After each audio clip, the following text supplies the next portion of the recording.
મિત્રો, ગઈકાલે આપણે 10મા ધોરણમાં કાવ્ય નંબર 1 વૈષ્ણવજન આપણે જોઈ ગયા. એમાં અધૂરું જે કાવ્ય છે ત્રીજી પંક્તિથી આપણે શરૂઆત કરીશું. ભક્ત કવિ નરસિંહ મહેતાનું જે કાવ્ય છે એમાં વૈષ્ણવજનના લક્ષણો બતાવ્યા. 2 પંક્તિ જોઈ. ત્રીજી પંક્તિથી આપણે શરૂઆત કરીશું કે વૈષ્ણવજનના કેટલાક લક્ષણોને ગઈકાલે આપણે જોયા. હજુ પણ આગળની પંક્તિમાં જોઈશું. તો સમદ્રષ્ટિને તૃષ્ણા ત્યાગી પરસ્ત્રી જેને માતરે, જીહવા થકી અસત્ય ન બોલે પરધન નવ ઝાલે હાથ રે. મિત્રો, આ પંક્તિમાં ભક્ત કવિ નરસિંહ મહેતાએ વૈષ્ણવજનના લક્ષણો બતાવતા કહ્યું છે કે સમદ્રષ્ટિને તૃષ્ણા ત્યાગી. સમદ્રષ્ટિ એટલે કે સમાન દ્રષ્ટિ. સમદ્રષ્ટિ એટલે કે સૌ તરફ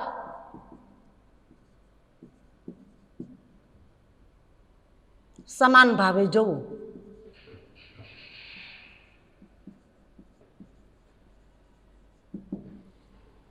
સમદ્રષ્ટિને તૃષ્ણા ત્યાગી. તૃષ્ણા એટલે ઈચ્છા. તૃષ્ણા એટલે ઈચ્છા. ત્યાગી એટલે કે ત્યાગી દીધી છે.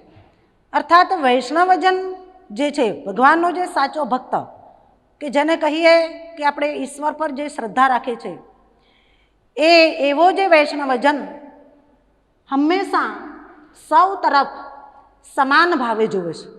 કોઈને કોઈને ઊંચ નથી કે કોઈને નીચ નથી, ગરીબ છે કે અમીર છે, એવો એમના મનમાં કોઈ પણ પ્રકારનો ભાવ હોતો નથી, પરંતુ બધા જ તરફ એક સમાન દ્રષ્ટિથી એ જોવે છે. તૃષ્ણા ત્યાગી. તૃષ્ણા એટલે કે ઈચ્છા. એમના મનમાં કોઈ પણ કશું પણ અથવા કંઈ પણ પ્રાપ્ત કરવાની ઈચ્છા હોતી નથી. પરસ્ત્રી જેને માતરે. એવા વૈષ્ણવજન હંમેશા પરસ્ત્રી, પર એટલે પારકી, પર એટલે પર સ્ત્રી એટલે કે પારકી સ્ત્રી, પરાઈ સ્ત્રી. એ પરાઈ સ્ત્રીને, પર સ્ત્રીને હંમેશા માતા સમાન ગણે છે. મિત્રો, કદાચ મેં ગઈકાલે તમને કહ્યું હશે કે હંમેશા આપણે જોઈએ તો પર સ્ત્રી એટલે કે પારકી જે સ્ત્રી છે એ જો નાની ઉંમરની હોય તો આપણા કરતાં જો કદાચ નાની ઉંમરની હોય તો ભાઈઓના માટે એ દીકરી સમાન છે. વયસ્ક સમાન ઉંમરની હોય તો એ બહેન તુલ્ય કહેવાય. અને મોટી ઉંમરની જે હોય એ સ્ત્રી હંમેશા માતા સમાન કહેવાય છે. તો અહીં પણ વૈષ્ણવજન જે છે, વૈષ્ણવજન જે છે, ભગવાનનો જે સાચો ભક્ત છે, એ હંમેશા પારકી સ્ત્રીને માતા સમાન જ જોવે છે. એનામાં એ પરસ્ત્રી પ્રત્યે એ કોઈ પણ પ્રકારનો એના મનમાં બીજો કોઈ ભાવ હોતો નથી, માતા તુલ્ય ગણે છે. આગળ જોઈશું તો જીહવા થકી અસત્ય ન બોલે. જીહવા એટલે જીભ. જીહવા એટલે જીભ. જીભ. અને અસત્ય એટલે જુઠ્ઠું. જુઠ્ઠું. વૈષ્ણવજન પોતાના જીભ વડે એ ક્યારેય પણ અસત્ય એટલે કે ખોટું બોલતો નથી. અને આ ગુણ મહાત્મા ગાંધીજીએ આપણને એમના 11 મહાવ્રતોમાં પહેલો બતાવ્યો છે કે સત્ય, અહિંસા, ચોરી ન કરવી. તો અહીં પણ જે વૈષ્ણવજન જે છે એટલે કે મહાત્મા ગાંધીજીમાં પણ આપણે વૈષ્ણવજનના લક્ષણો જોઈ શકીએ છીએ. તો ભગવાનનો જે જન છે, સાચો ભક્ત જે છે, એ પોતાની જીભથી ક્યારેય ખોટું બોલતો નથી. અને પરધન નવ ઝાલે હાથ રે. પરધન એટલે કે બીજાના ધનને, પારકા ધનને એ લેવાની વાત તો દૂર રહી, લેવાની વાત તો કરી જ નથી, પરંતુ નવ ઝાલે હાથ રે એટલે કે પારકાના ધનને એ સ્પર્શ સુદ્ધા પણ કરતો નથી. પારકાના ધનને એ સ્પર્શ સુદ્ધા કરતો નથી. જીહવા થકી અસત્ય ન બોલે એટલે કે પોતાની જીભ વડે ક્યારેય ખોટું બોલતો નથી. અને પારકાના ધનને એ લેવાની વાત તો દૂર રહી, પરંતુ સ્પર્શ સુદ્ધા પણ કરતો નથી. આગળ વધીશું. આગળની પંક્તિ પર મોહ માયા વ્યાપે નહીં તેને. મિત્રો, જે વૈષ્ણવજન જે છે એના મનમાં કોઈ પણ પ્રકારની મોહ માયા એને સતાવતી નથી. વ્યાપે નહીં એટલે કે સતાવતી નથી. દ્રઢ વૈરાગ્ય જેના મનમાં રે, દ્રઢ વૈરાગ્ય એટલે કે એના મનમાં હંમેશા વૈરાગ્યપણાનો ભાવ છે. કોઈ પણ પ્રકારની ન ધનની, ન દોલતની, વૈભવની કોઈ પણ પ્રકારની એના મનમાં આશા નથી. એના મનમાં હંમેશા વૈરાગીપણાનો જ ભાવ એના મનમાં જોવા મળે છે. રામ નામ શું તાળી રે લાગી, રામ નામ શું તાળી રે લાગી, રામ નામ શું તાળી રે લાગી એટલે કે હંમેશા વૈષ્ણવજનનું મન રામના નામમાં જ એ હંમેશા મગ્ન રહેતું હોય છે. બીજી કોઈ પ્રવૃત્તિ એ વૈષ્ણવજનના જીવનમાં જોવા મળતી નથી હોતી. ભક્ત કવિ નરસિંહ મહેતાએ એવું ઉલ્લેખ કર્યો છે કે રામ નામ શું તાળી રે લાગી, અર્થાત એ હંમેશા રામના નામમાં જ હંમેશા એ મગ્ન રહેતો હોય છે. તાળી લાગી, મિત્રો, તાળી લાગવી, તાળી લાગી, આ જે શબ્દ છે એ રૂઢિપ્રયોગ છે. રૂઢિપ્રયોગ છે એટલે કે રામના નામમાં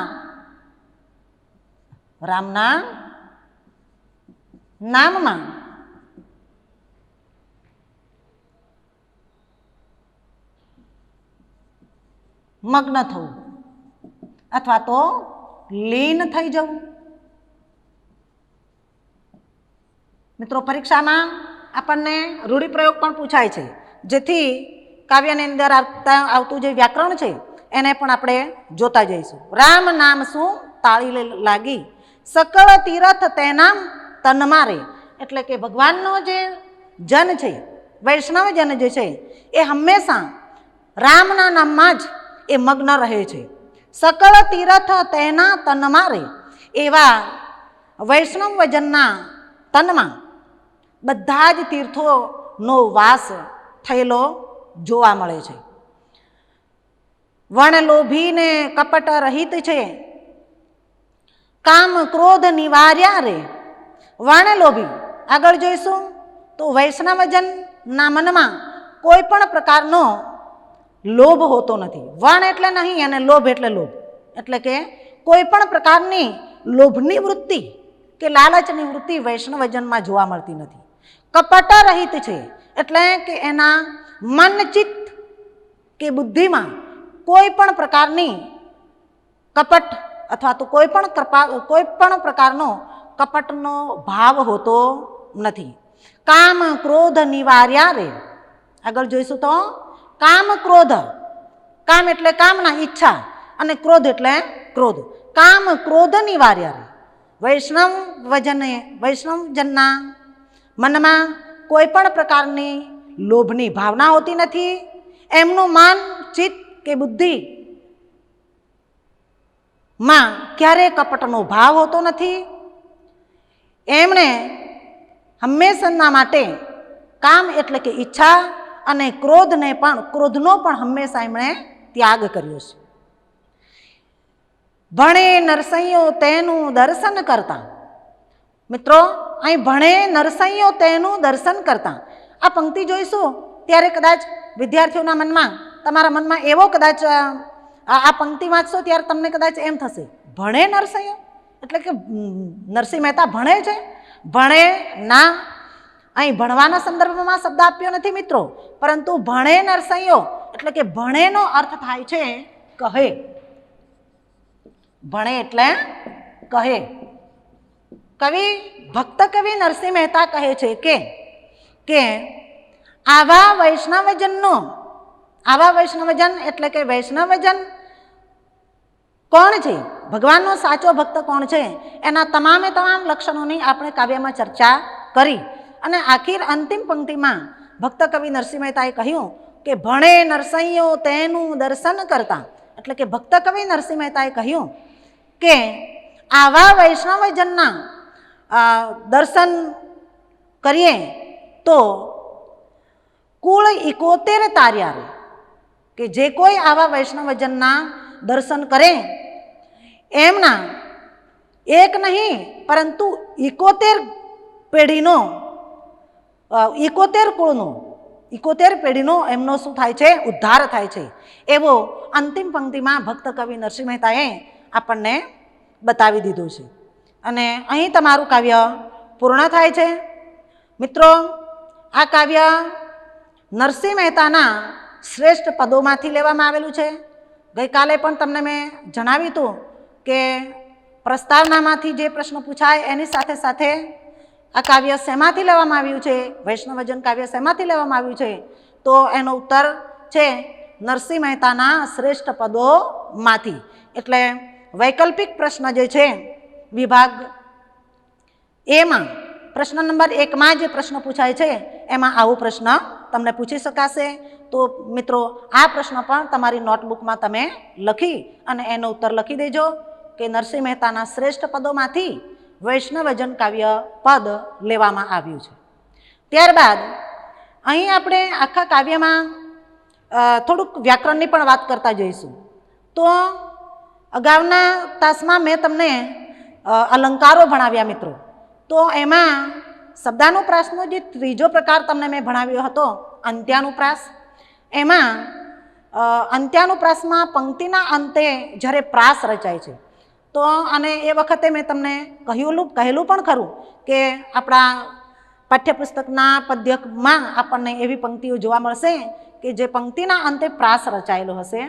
તો અહીં મિત્રો પ્રથમ દરેકે દરેક પંક્તિ છે એ દરેકે દરેક પંક્તિમાં આપણને પ્રાસ રચાયેલો જોવા મળે છે. હું તમને જણાવીશ. પ્રથમ પંક્તિમાં જાણે અને આણે બંને પંક્તિ જે છે એ પ્રથમ પંક્તિમાં જાણે અને આણે, જાણે રે અને આણે રે એ પ્રાસ રચાયો છે. બીજી પંક્તિમાં પણ કેની અને તેની. ત્રીજી પંક્તિમાં મનમાં અને તનમાં રે, મનમાં અને તનમાં રે. ચોથી પંક્તિમાં નિવાર્યા અને તાર્યા રે. આ દરેક પંક્તિમાં આપણને અંત્યાનુપ્રાસ અલંકાર જોવા મળે છે. અલંકારના ઉદાહરણ જોવા મળે છે. એક તો પ્રથમ પંક્તિ જે છે, પ્રથમ પંક્તિમાં જાણે અને આણે આ પ્રાસ રચાયો છે. ત્યારબાદ બીજી પંક્તિમાં કેની અને તેની એ પણ પ્રાસ છે.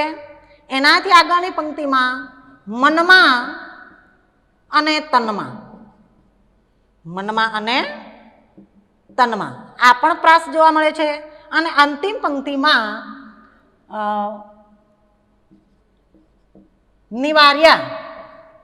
નિવાર્યા અને તાર્યા. આ જે એક સમાન ઉચ્ચારવાળી જે શબ્દ રચના છે એ અંત્યાનુપ્રાસ અલંકારના ઉદાહરણો છે. એટલે એ પણ કાવ્યની સાથે સાથે એને પણ ધ્યાનમાં રાખતા જજો. ત્યારબાદ આપણે સમાનાર્થી શબ્દો, તો કે સમાનાર્થી શબ્દોમાં મિત્રો આવશે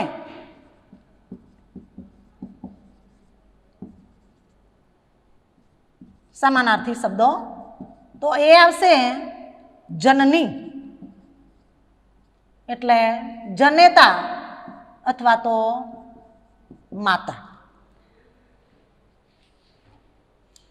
બીજું આવશે એક આપણે રૂઢિપ્રયોગ લખ્યો કે તાળી લાગી.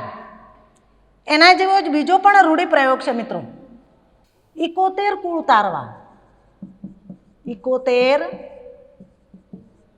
કુળ તારવા એટલે કે તમામ પૂર્વજોનો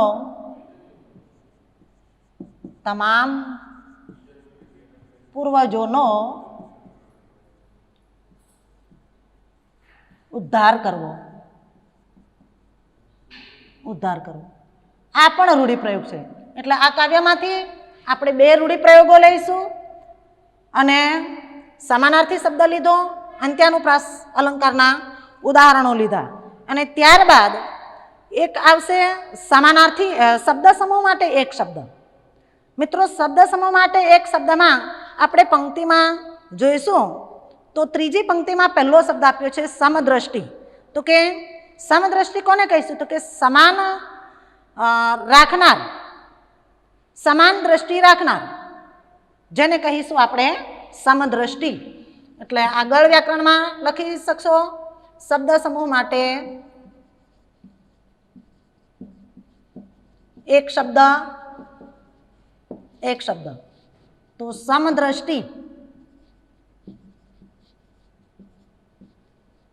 એટલે કે સૌ તરફ સમાન દ્રષ્ટિ રાખનાર, એને કહેવાય સમદ્રષ્ટિ. મિત્રો, આ દરેક બાબતો આપણને પ્રશ્નપત્રમાં, પરીક્ષામાં વ્યાકરણના ટોપિકમાં પણ પૂછાય છે, જેથી એ પણ બરાબર ધ્યાનમાં રાખજો અને ગૃહકાર્યની નોટમાં પણ આને લખતા રહેજો. ત્યારબાદ આપણને વૈકલ્પિક જે વિધાનો આપેલા છે, પ્રશ્નો આપેલા છે, એ પણ ભાષામાં ગુજરાતીમાં આપણને વૈકલ્પિક વિધાનો નથી પૂછાતા, પરંતુ એક વાક્યના પ્રશ્નોના ઉત્તરમાં પૂછાય છે. વિભાગ એ માં પ્રશ્ન નંબર 1માં 1 માર્કના જે પ્રશ્નો છે એમાં પૂછાય છે. એટલે સ્વાધ્યાય કાર્યમાં જે આપણને 2 વૈકલ્પિક વિધાનો આપેલા છે એમાંથી બીજો જે છે વાચ કાચ મન નિશ્ચળ રાખે નિર્મળ રાખે એટલે શું? તો મિત્રો, આમાં વિકલ્પો 4 આપ્યા છે. એમાંથી તમને ત્રીજો ઉત્તર સાચો છે.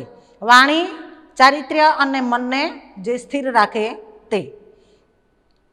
ત્યાર પછી એક વાક્યના ઉત્તરો પણ તમે ગૃહ કાર્યમાં નોટમાં પણ લખજો અને તૈયારી પણ કરજો.